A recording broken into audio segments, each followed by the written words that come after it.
Number 3. So this happened in August of 2015. A little backstory first. So, my family and I were going to Idaho for my birthday, and because there was a wedding that we were having to attend.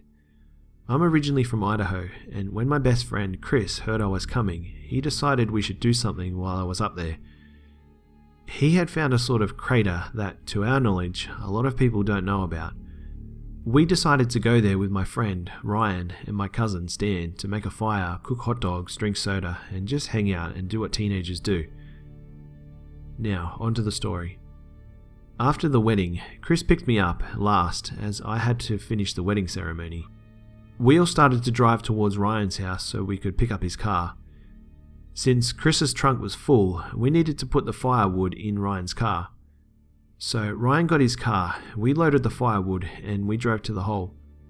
It was off of the main roads, and it led us to a very bumpy dirt road. When we got there, it was around 7 in the evening. I had never been there before, so I was surprised when I saw it could fit several dozen cars, maybe even a little more. The best way I can describe this place is that it was a bowl-shaped crater with bushes running along the sides and the outside of it. We decided to start the fire. It took us a bit, but we got it going. I started recording our attempt to start the fire when I heard Ryan say, "There is someone here." I stopped recording and looked. There was a car reversing slowly until it was about 5 feet away from the edge of the crater. I wish I could say what type of car it was, but I'm not great with cars. The best way I can describe it is that it looked like a 2011 GMC Yukon Denali. We watched it for a minute, but nothing ever happened.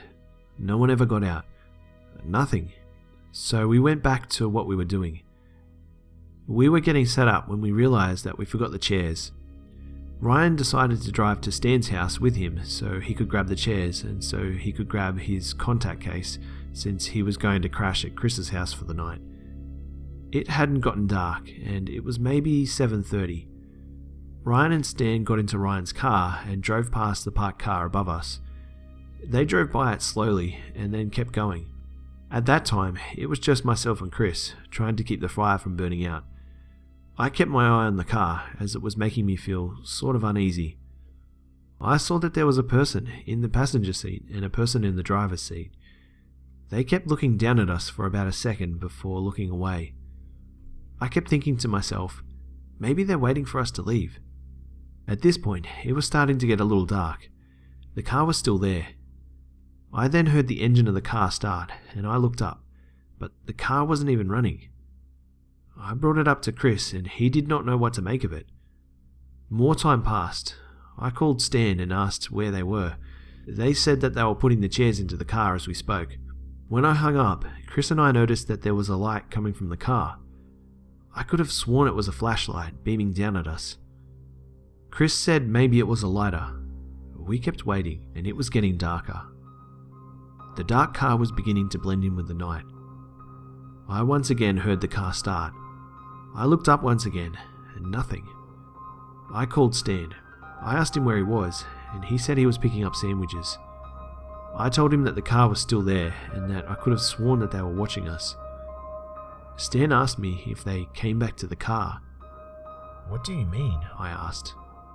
Myself and Ryan, when we were beginning to drive to my house, pulled up slowly to the car and looked in. There was nobody in there. I looked up at the car again, and I saw strange movement from the passenger side window, almost like an arm bending in a very strange and abnormal direction. "Dude, they are in there. I just saw them." Stan assured us that they would be there soon. It was now nearing 9 o'clock. They had left over an hour ago. We could no longer see the car in the night. As we sat there, watching our fire, I could not stop looking at the direction of the car. It was far too dark. The brushes and the bushes were making a bunch of noise from the wind. It sounded like someone was trying to slowly walk around them without making any noise. After a few minutes of this, I called Stan again. They were at the gas station, right down the road. I was unsettled. There was nothing we could do but wait to see if anyone emerged from the darkness. I looked over at Chris and said, "You know where your keys to your car are, right?" Chris replied, "Yeah, they're over on the driver's seat." I looked and I saw the window roll down, so I knew we were good if we had to run. Just then, we heard a car coming down the dirt road. Ryan and Stan were back. As they drove past the car abruptly started and it sped down the dirt road. We explained the entire situation to them. They assured us that nobody was in the car when they looked. We spent another hour there telling stories and talking, but we always had our guards up. We then decided to go home. We packed up our stuff and left. There are still things that don't make sense. Why did we see them looking at us multiple times? Why did they show up a few minutes after we did? What was that strange movement we saw? Why did they speed away? Why didn't Ryan and Stan see them when they were inspecting the car before they left? I'll never know, and quite frankly, I'm not sure I want to know. Update. A few months later, I got a call from Chris. Chris went back there the day before with a couple of friends of ours. I wasn't there because I was back at home. According to him, they went to the pit for the same reasons we did. While they were there, they heard noises which sounded like a car off in the distance trying to start, but since it was dark, they couldn't see anything. It happened so frequently that they actually timed it. The car engine sound happened every minute and 2 seconds. I remember when I heard it when I was with them, the sound of a car turning on a few separate times. After a while, it stopped. As they were putting out the fire, they heard a horrific woman scream off in the dark somewhere. They ran out of there and drove off. When Chris told his older brother of this experience, he said while he was there with some friends, it sounded like people were running around in the darkness, but they never saw anything. Number 2. It was 2013. I was 15 years old and just heading into the end of my high school years. My parents decided to move house that spring, and since we couldn't afford the rent of the other place, we moved in late April of that year to a relatively big 2-story house out in the countryside, about an hour out from the nearest town. We were surrounded by fields, had only one neighbour about 50 acres away from our property, just an angry farmer and his angry mastiff who hated people. We took it though, and moved in the next day. The house always had this creepy vibe to it, and everyone noticed it when they came in. I, for one, always got the chills upstairs. I thought it was just the layout and the fact that there was only one light up there in the hall. I never went to the bathroom at night once I was in bed. I just stayed there, not moving, and always feeling that suspense that someone is coming, or the intense stare of someone. I naturally just tried to live with it. So, my experience that led me to make my parents move again happened on a weekend in July. It was raining. My parents and 3 younger brothers had gone to my grandparents. I, being an introvert, chose to stay home to play games, so they left and usually would be home by 6 p.m. I was alone in the house, and about 4 hours in, it was 3 p.m, the chills came over me, and I kept hearing strange banging noises coming from upstairs. I thought, it's just the wind and the rain. In the house with me, I had my 3 dogs. I brought them into the game room, which was at the front of the stairs. They followed me everywhere, so I knew nobody could sneak up on me. But then, as I'm walking back and forth from the kitchen, I have to pass the stairs each time, and every time I kept getting this nervous feeling of some sort of intense stare, again almost like if somebody was there ready to hurt me. So, cautiously, I tried to ignore it. The bangs continue, and I get scared. It sounded like a thump, like something hitting a wall or doors. My dogs were noticing it too, and all 3 of them can sleep during the thunderstorm, so this was unusual for them. My biggest dog, Moe, started barking and howling too. That just made me even more scared. So, I tried to be brave, and I made one more trip to the kitchen for a drink. But this time, my dogs didn't follow me. They just stayed at the back of the room, away from the door. I hurried it up, got my drink, and then it hit me. The feeling of terror and panic overwhelmed me. I couldn't breathe, and my mind just focused on getting back to the room so I could lock the door. And, as if instinct guided me, I panicked, and then froze, and slowly moved my gaze up the stairs. And at the top was a man. A giant man, staring at me with wide eyes, growling at me like a deep rumble. I can hear it as clear as day, and it made me quiver. I stared at him in fear, slowly backing up until he started thumping down the stairs at me, yelling, "Fuck off, you whore. Die, you bitch." And as quick as he starts, I dashed into the game room, slammed the door and locked it. I pushed the lounge in front of the door, closed and locked the windows, sat on the floor with my dogs and an air rifle, and phoned my dad. The phone connected. I screamed down the phone, "Dad, there's someone in the house, and they came at me. I'm so scared, please, just come home." After crying on the phone, I heard a voice from outside yell, "Oh, all right. Sorry to scare you." in the deepest, most creepiest voice I have ever heard. I screamed, then only to see the very same man outside the window, smiling. My dog started barking and growling at him.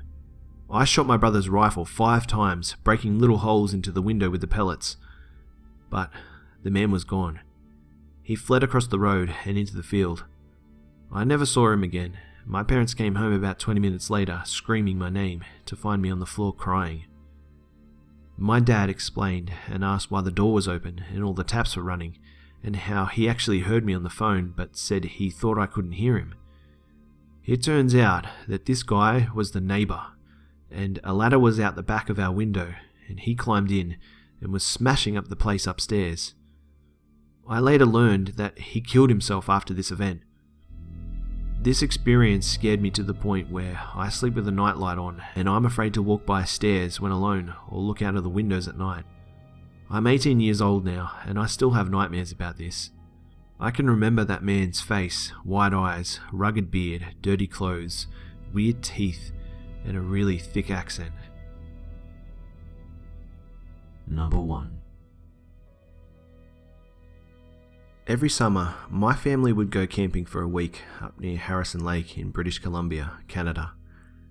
It was around 1998, and I was around 13 or 14 years old, and this was also around the time that my family befriended another family whom we went camping with.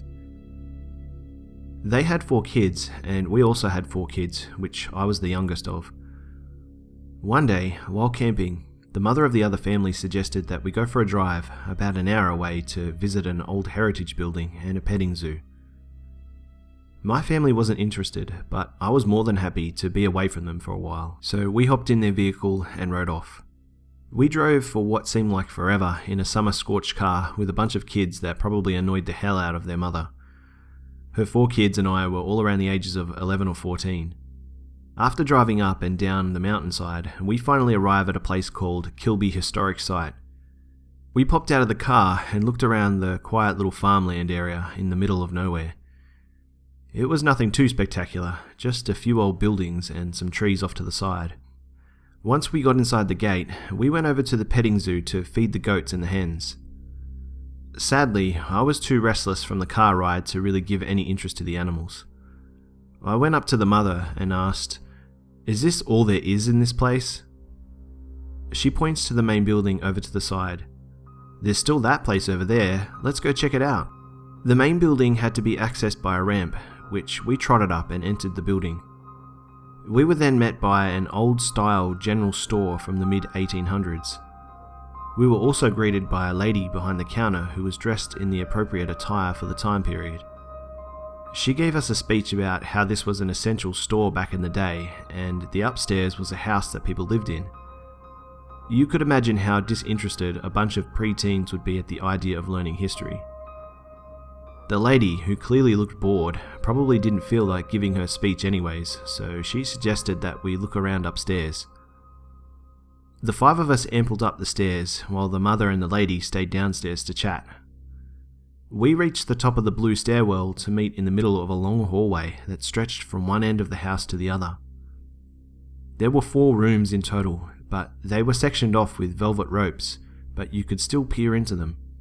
There was also a small alcove area with a table, chairs, and bookshelves at one end of the hallway. Because we could all see each other and the hallway was the only place we could walk, we knew we were all alone. With the exception of us, it was dead silent. We started inspecting the rooms, one by one. There was a master bedroom with a king-sized bed with a purple canopy which was strung up and the curtains were drawn.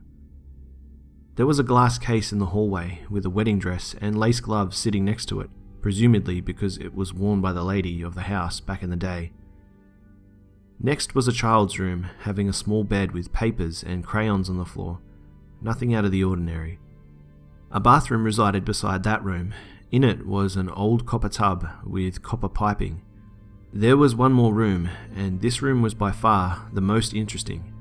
This was right next to the open bookshelf area. The lights were off in this room, and the curtains weren't drawn, making the room pitch black with the exception of the light creeping in from the hallway. The door itself could only open a small portion due to it being tied with some twine, probably because they were out of velvet ropes. This room gave us all some serious chills. Looking into the room, from what we could see, there was a rocking chair and what looked like a body in the bed under the sheets. It gave us the creeps, but we didn't really pay it too much mind. We figured it was clearly fake. We'd pretty much seen everything, so we decided to head back downstairs to see if we could leave. The mother saw us coming back down the stairs and with an annoyed tone said, "What? You're already done? We paid money to be here. Go look around some more and make it worth your while at least." I couldn't see everyone else's face, but I'm sure we gave all the predictable preteen eye rolls. We marched back up the blue stairwell and begrudgingly decided to look around again. This is where things started to get really weird, because some things were different from the few minutes ago that had just passed while we went downstairs. One of the boys in the group called us all over. "Hey, look at this!" We went to inspect what he was pointing at. The curtains on the canopy in the master bedroom were previously tied up, but now were let down, and so were the curtains. We looked at each other dumbfounded because we didn't see anyone go into any of the rooms, and we were all in eyesight of one another the whole time. We then noticed the papers on the floor of the child's room. They now had scribbles of crayon all over them when they were previously blank. We huddled and started to interrogate each other, but we couldn't do much finger pointing. All 5 of us were in the view of each other this whole time, so it couldn't have been us. We were certain we were alone as well, because it would have taken someone too long to pop out of nowhere, undo the canopy curtains, and draw on papers in record time without making a sound. That's when one of the girls in the group pointed to the glass case where the wedding dress was. The gloves had been turned around. Our blood collectively froze with the realization that no one would have been able to move those gloves from behind a glass case. We were silent for a moment when I had the brilliant idea of saying, if something is different in each room, then what about the dark room? I pointed to the end of the hallway as a hush fell upon the group, and we all huddled together and moved slowly towards the door. By bringing up the idea, I had become the appointed brave man of the group. So we stood at the door, peering into the dark room. But it was too dark to see beyond the bed and the rocking chair. I decided to undo the string and open the door all the way to reveal more of the room. It was like an old nursing room with tools on the table for surgery at the back. The rocking chair was facing towards us with only a small cushion tied to the backrest, so you could see that there was no one behind it. And the bed was to the right side of the room. We were so unnerved by the strange lump in the bed and afraid to enter the room that I turned around and grabbed a pencil that was on the table by the bookshelves. I aimed for the lump in the bed and threw the pencil. As the pencil made contact, it made a soft plastic thud, a sound that plastic mannequin torsos would make. We all breathed a great sigh of relief, but it was shortly lived. The rocking chair, which had been completely untouched, began to slowly rock back and forth. We all froze with our eyes glued to the chair, unable to move. It was then, from out of nowhere, we saw this gaunt, bony yellow hand slowly appear from behind the top of the rocking chair. It was as if someone was hiding behind it, but it was impossible since you could see through the back of the chair. It bent its fingers and grasped onto the back of the chair. Before we could see what it was going to do next, we all shrieked and ran down the hallway. As we ran through the blue stairwell, it seemed it was no longer blue, but had patches of rust everywhere. We hightailed it out of the building, down the ramp, and collapsed by a tree just outside the building. We started to ask each other and agreed that all 5 of us saw the hand. The mother then came out and questioned what had happened. As the 5 of us tried to explain to her what happened, the lady from the building came outside and approached us, hesitantly, before she interrupted and asked, "You didn't see something, did you?" We all looked at each other, dumbfounded. The lady continued, "I was going to take my break, but I might as well tell you. That room up there is a replica of a situation that actually happened. There was an old lady who was dying of a disease, and that's the room they kept her in until she died. I sometimes hear footsteps in the hallways when I'm alone, downstairs, and every time I go into that room to change the bedsheets with my back turned away from the door, I can feel it standing in the doorway, watching me, waiting for me to look at it, but I never do." We left that place shortly after, but the thing is, I'm now 30 and that experience hasn't left me.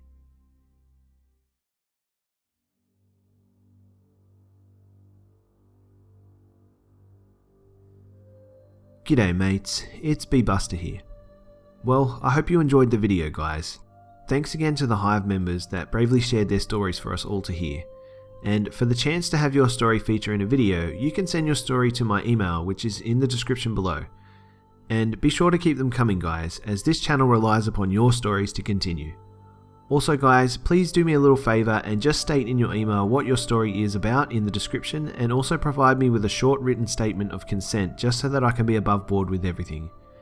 And also remember to tell me in the email if you would like to remain anonymous, and please also change any names if you don't want particular names to be shared. It would be awesome if you could like, share, comment and subscribe if you're new. Don't forget to follow me on Facebook, Twitter and Instagram for updates throughout the week. Thanks again for tuning in guys, and as always, I'll see you mates in the next one.